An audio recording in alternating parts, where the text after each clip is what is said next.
Hey Addison, I am here at the San Marcos City Hall. Yet another City Council meeting is taking place after a special one was held this morning to discuss the budget for the upcoming fiscal year. Now earlier I spoke with Mayor Jim Desmond about City Council member duties and just how well San Marcos is doing right now. Several times a month, the San Marcos City Council meets to discuss key issues concerning the city and to set the agenda for the city manager. Mayor Jim Desmond says he and other council members work part-time, like others in the county, to chart the city's future. We actually set the policy and direction for the city. We come in, and most of our council meeting votes are on land use or on general plan changes and things like that. City council members are citizen representatives in key issues such as infrastructure and budget making. They also serve in different regional committees such as the North County Transit District Board and the San Marcos Fire Protection District. And less than a year after the devastating Cocos fire, San Marcos is doing well in its recovery, thanks to dedicated firefighters, sheriffs, and a city council that plans ahead. What started out as a mommy field trip to the beach has become a community fitness class at the Oceanside Pier. Crystal Dalsey has attended this class for 2 years, and she says that it has changed her life. You just feel so good about yourself, and Heather she's just amazing. What she brings out in all of us, the inner strength that we have, that she knew we had, it's unbelievable. I can't even tell you. That Heather is Heather Cameron, who took the advice of a family therapist who happened to be walking by and started a free class to reach out to military moms. Soon it began attracting more than just moms, and it changed from stroller class to community fitness class. And my favorite part of the job is showing people how strong they really are and trying to break through the barriers in their own mind. Once I show them what they are capable of, the confidence starts rising, and it's amazing what people end up accomplishing in my classes. It's really fun to watch. In addition to getting your body into impeccable shape, one of the greatest benefits of exercise is relieving depression. The theme of this class is a fit mom is a happy mom. And when mom is happy, everybody's happy. And though everybody's having a good time now, including the kids, many were hesitant to start. And if you are one of those, Heather recommends the following. Find a class, workout buddy, or gym where you get positive encouragement. Focus on a better diet and make simple life improvements to enhance the process. And finally, surround yourself with other fit-minded people. And though it may be hard at first, it will definitely pay off. For North County News, I am Roger Al-Chaikh.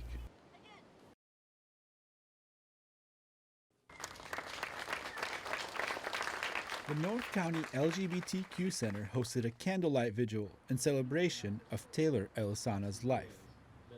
Taylor loved makeup, the color pink, and was dedicated to inspiring other transgender teens to overcome their barriers and stand up for themselves. I knew Taylor here at the North County LGBTQ Resource Center. I would sit here, see Taylor come into the center, smiling, bright, beautiful. But life became too much for Taylor. I was being bullied a lot at school, and it all got to a point of, kids getting suspended. On April 2nd, she was the second transgender teen to take her own life in the same area after complaining about constant bullying at her high school. But how can I not cry when someone I love is dead? And I just wish that. And as you can see behind me, friends, family, and community gathered from all over the county to celebrate the life of Taylor. Caroline Bolton works hard at the LGBT Center to make sure that the youth know their rights and options. You can go to a teacher that you trust. You can go to your school counselors. If that doesn't work, you can escalate it, and you need to feel empowered to go to the principal. Come to us. We will talk to the principal. We will be your voice. We will advocate for you. We will go to the superintendent, and we will go to the school board if necessary. And though Taylor's gone, her life will not go in vain.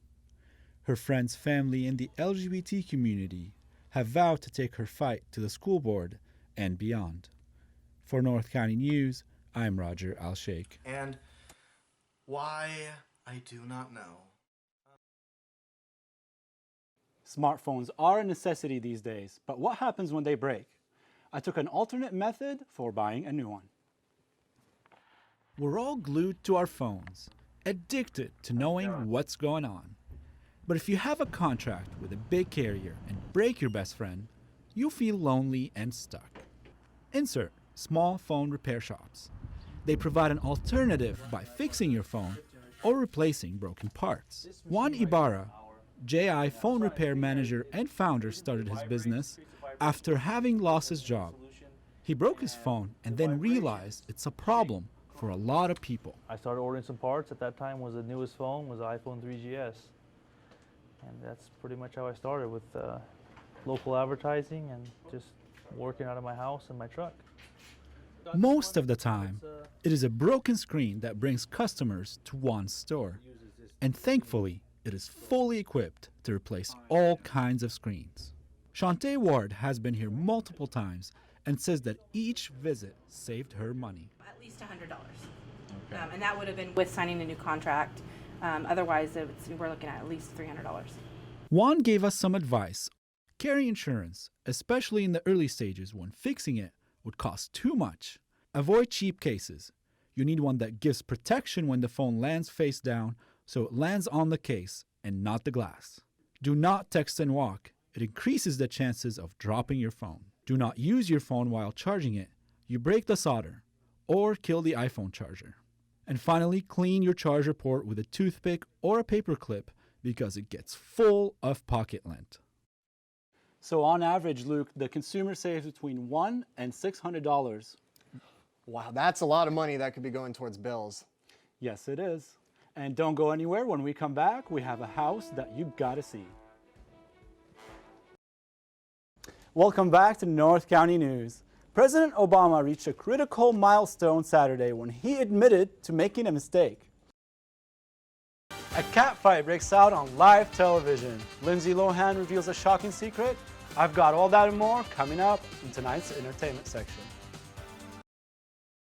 Thanks, guys. That's right. It's the catfight everyone's talking about. Real Housewife of Atlanta, Portia Williams just lost it on the season 6 reunion, which aired Sunday night.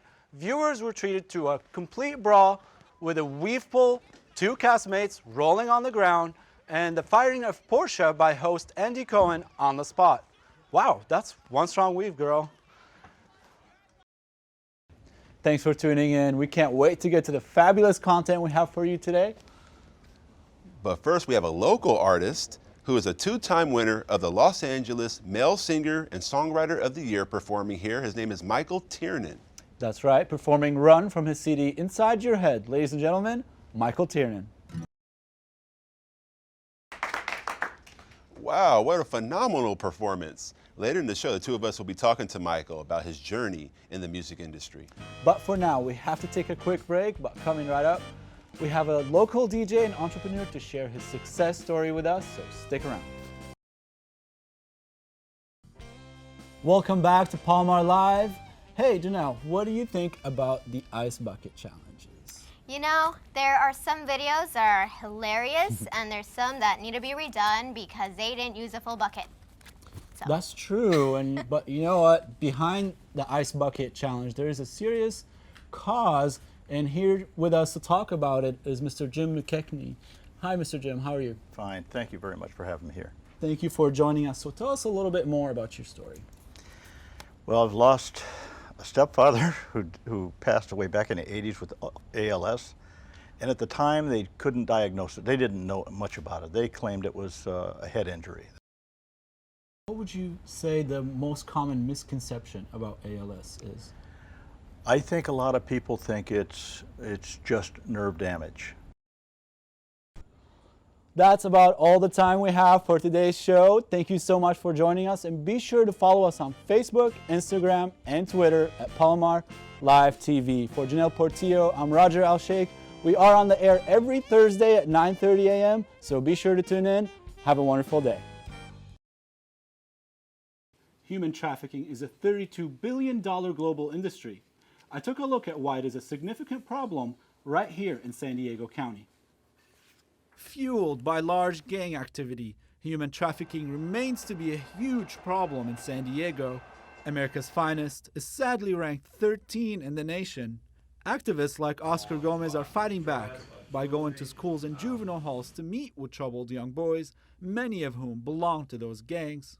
He's there to teach them a new way to think and to have a sense of empathy. We challenge those thoughts, and we tell them about that it's not just these women who choose to have sex. It's really young girls, young boys that are forced into this, and we change their perception from somebody who they call a prostitute to somebody that is considered a victim. The idea is to dispatch those boys back to their communities where they will be catalysts in the shift there. But many of the victims are also clueless and completely blinded by what they think is true love, a brainwashing tactic criminals use to control their victims, Myra Aguilar tells us. The whole boyfriend mentality, it could be either or, having that person that is there to care for them or they love them. I don't want to make him look bad, so I want to go back to that, to what I'm used to. I think a lot of that would probably come from either short-sightedness or just lack of experience, lack of life experience you see in kids. The Escondido Police Department is approaching this problem strategically. We want to make sure that they trust us. People think that law enforcement is all about bad and they're not there to do any good for you. So you have to gain trust there as well. Same as a boyfriend, ex-boyfriend, a parent. You have to have that trust. So remember, if you see anything suspicious or anyone being forced to doing something they don't want to be doing, be sure to speak up and report it to a mandated reporter. You can also call the Human Traffic Hotline at 888-373-7888. Oceanside beaches are being spruced up with new sets of stairs and energy-efficient LED lighting. While work is underway just north of the beach recreation center, the beach stairwells, handrails, and decks have already been replaced at Tyson Street Park, Ash Street, and South Pacific Avenue. Oceanside has already replaced 98% of its street lights with LED lights. Steve Elliott, the city's public works electrical supervisor, said that the switch saves the city a significant amount of money on its monthly electrical bills. The project is currently in phase 2, where the city addresses changing parking lot lights to LED. To the extent SDG&E and earlier loan funds hold out, the additional LED lights will be placed by the end of the summer. So Roger, I did not see you at that pitch meeting last week. Where were you? Well, Toby, now that you're telling on me, I'm going to tell you that I went to Encinitas because I found out they have some good deals on food and drinks. Take a look. Every first Thursday of the month, the Downtown Encinitas Main Street Association hosts just that. First Thursdays, a festive event combining live music, art, and special deals to bring people to come out and play. Well, what I really like about it is that there's people that can come out here and express themselves and play music, and people on the streets get to hear it. And amongst those is Kathy Carey, who was chosen by a selection committee to showcase her art at the event. The message I'm trying to send out is one of joy, good feelings. I want people to feel like they've gone on a beautiful journey and that they have wonderful memories from it. Something has enriched their life and made them feel good. But behind all the fun, there's hard work. It involves finding musicians, matching them to locations, and also working out unique bargains with merchants. We've got places doing refreshments, people offering discounts. You've got to go through and find out who wants to be involved, and it takes a little time.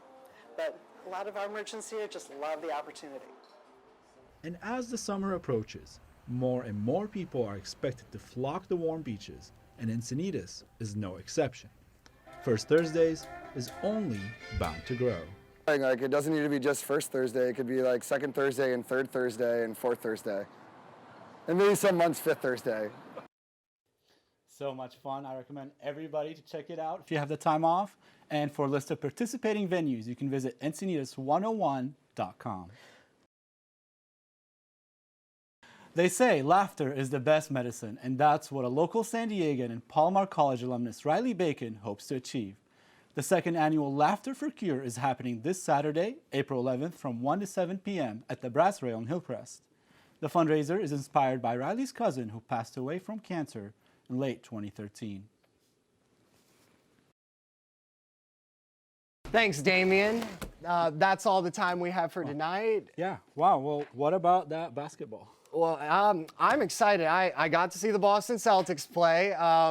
They're playing today. I hope they can get that win.